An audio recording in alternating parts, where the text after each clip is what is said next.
আসসালামু আলাইকুম। টিএস প্রোগ্রামে আপনাদের সবাইকে স্বাগতম। সবাই কেমন আছেন? আশা করি সবাই ভালো আছেন। আজ আপনাদের সাথে শেয়ার করব পিৎজা রেসিপি। তো চলুন দেখে আসি পিৎজা কিভাবে তৈরি করতে হয়। এই যে দেখেন, এখানে আমি পিৎজা ডোয়ের উপরে আমি সস দিয়ে নিয়েছি, তারপর হালকা আলু কুচি দিয়ে নিয়েছি, তারপর হচ্ছে ক্যাপসিকাম, ইয়েলো ক্যাপসিকাম এবং গ্রিন ক্যাপসিকাম, তারপর অনিয়ন, তারপরে এই যে মাশরুম, এগুলো দিয়ে নিচ্ছি।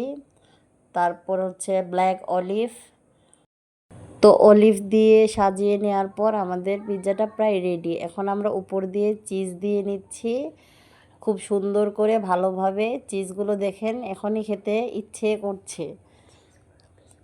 চিজগুলো বেশি পরিমাণে দিলে খেতে খুব ইয়ামি হয় এবং খুব মজা লাগে, বাচ্চাদেরও খেতে খুব পছন্দ হয়।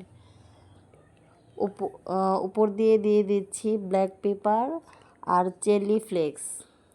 তো এখন আমরা এটা মাইক্রো ওভেনে দিয়ে দিব। দিয়ে দেওয়ার পর আপনাদের সঙ্গে ফাইনাল লুকটা শেয়ার করব। এই যে পিৎজাটা চারপাশে দিয়ে দিচ্ছি ডিমের হলুদ অংশ, যাতে পিৎজার কালারটা সুন্দর আসে। তো চলুন, এই যে আমরা ওভেনে দিয়ে দিচ্ছি।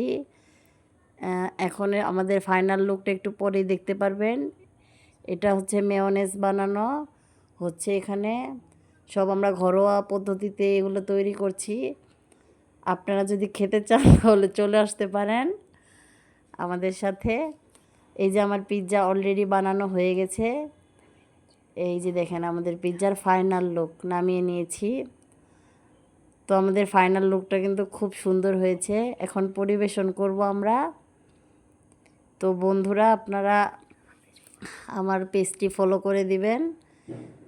আমি একটু হালকা বাটার দিয়ে নিচ্ছি এখানে, এবং ভিডিওটি শেয়ার করবেন।